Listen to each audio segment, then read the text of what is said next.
The wrench slipped from Marcus Chen's oil-stained fingers as the sleek alien vessel touched down in Bay 7 of Titan Station's repair dock. He'd seen plenty of ships in his 15 years as a mechanic, but this one made his tools look like stone hammers. The hull shimmered with an iridescent blue-green that seemed to shift and breathe in the artificial light. Another rich alien with more credits than sense, Marcus muttered, wiping his hands on his coveralls. The station's automated systems were already extending docking clamps and atmospheric bridges. The airlock hissed open, and out stepped a figure that made Marcus pause mid-stride. She was humanoid, but clearly not human, tall and elegant, with skin that held the same iridescent quality as her ship. Her features were angular, yet beautiful, with large amber eyes that seemed to hold the wisdom of centuries. What caught Marcus off guard wasn't her otherworldly appearance, but the way she stumbled slightly as she adjusted to the station's gravity. "Easy there," Marcus called out, instinctively reaching out to steady her. Artificial gravity can be tricky if you're not used to it. The alien woman, Zara, though Marcus didn't know her name yet, looked at him with surprise. In her 300 years of life, no one had ever offered her such casual assistance. As the newly crowned empress of the Valdorian Collective, a union of over 1,000 worlds, she was accustomed to elaborate ceremonies, formal addresses, and subjects who trembled in her presence. "Thank you," she said, her voice carrying a musical quality that made Marcus think of wind chimes. "I am Zara." "Marcus Chen, station mechanic," he replied with a grin, then did something that would later send shockwaves through the Galactic diplomatic corps. He extended his fist. "Nice to meet you, Zara." Zara stared at the closed fist for a moment, genuinely puzzled. On her homeworld, such a gesture might be considered a threat, but something about Marcus's open expression and the grease-stained smile told her this was anything but hostile. "It's called a fist bump," Marcus explained, noticing her confusion. "It's a human greeting. You just bump your fist against mine." Hesitantly, Zara formed her own fist and touched it to his. The contact was brief, but in that moment, something extraordinary happened. Through her species' natural telepathic abilities, she caught a glimpse of Marcus's thoughts, not invasively, but in the way emotions sometimes leak through touch. She sensed no calculation, no hidden agenda, no fear or desire for gain. Just genuine friendliness from someone who saw her as a person, not a title. "That was pleasant," Zara said, and for the first time in months she smiled without the weight of crown or ceremony. "So what brings you to our little corner of nowhere?" Marcus asked, already pulling out his diagnostic scanner. "Engine trouble? Navigation? Systems acting up? I've worked on Valdorian ships before, beautiful engineering, but sometimes the quantum flux regulators get finicky this far from your home systems." Zara blinked. Not only did this human know Valdorian technology, but he spoke about it with the casual expertise of someone who actually understood it, not just someone who had memorized technical manuals. "The hyperdrive has been making concerning noises," she admitted. "My advisors suggested finding a repair facility, and your station came highly recommended." "Well, you came to the right place," Marcus said with pride.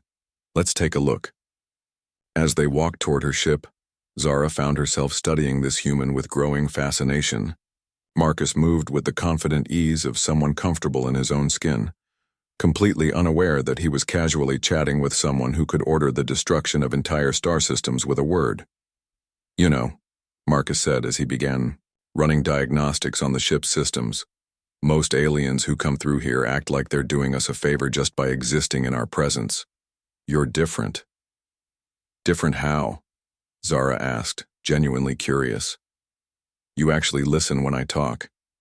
Half the time, these fancy types just tap their appendages impatiently and act like I'm some primitive life form who happens to be useful with tools." Zara felt a pang of guilt, remembering her own prejudices about lesser species. The Valdorian Collective had always considered humans to be a young, somewhat barbaric race, technologically advanced enough to be useful, but lacking in sophistication. "Perhaps," she said carefully, "they simply don't understand the value of expertise, regardless of its source." Marcus glanced up from his scanner, surprised by the thoughtful response. Exactly.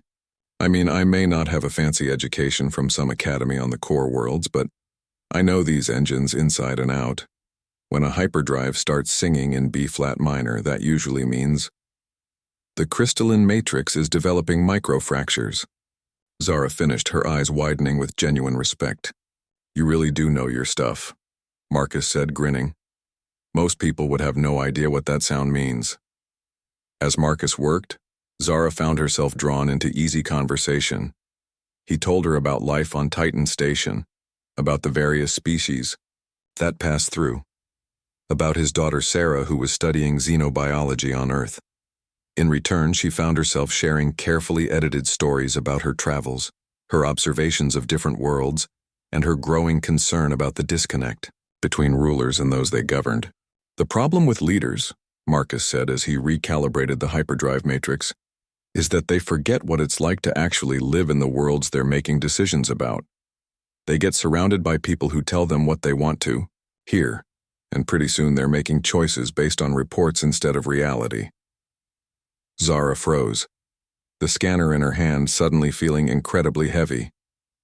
Without knowing it, Marcus had just diagnosed the exact problem she'd been grappling with since her coronation. Every day brought her stacks of reports, briefings from advisors, and formal presentations. But when was the last time she'd had a genuine conversation with someone who didn't know her title? That's quite insightful, she managed.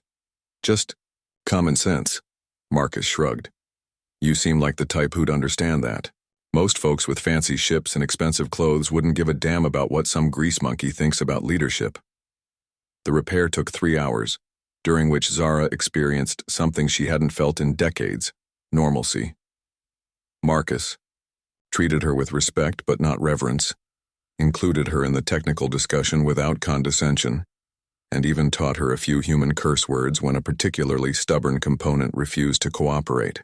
There you go, Marcus said finally, wiping his hands clean. She'll purr like a kitten all the way to the Andromeda Galaxy and back. Thank you, Zara said, and meant it more than any formal gratitude she'd ever expressed. What do I owe you?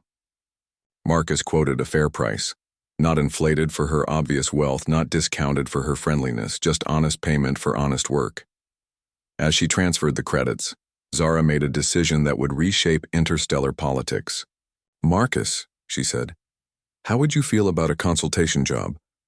I know someone who could use advice on leadership perspective. Depends on the job, Marcus replied pragmatically. But I'm always willing to help if I can. Zara smiled, the same genuine expression that had surprised her earlier. I think you'd find it interesting. It involves helping someone understand how their decisions affect ordinary people. Sounds right up my alley, Marcus said, extending his fist again. This time, Zara bumped it without hesitation, and in that moment, both human and alien understood that they'd found something rare in the vast cosmos, genuine friendship that transcended species, status, and the artificial barriers that so often divided the galaxy. 3 days later, when Marcus Chen was invited to address the Valdorian High Council about human perspectives on governance, he finally learned why his new friend had been so interested in his thoughts on leadership. But by then, it didn't matter. The fist bump had already changed everything. The galaxy would never be quite the same,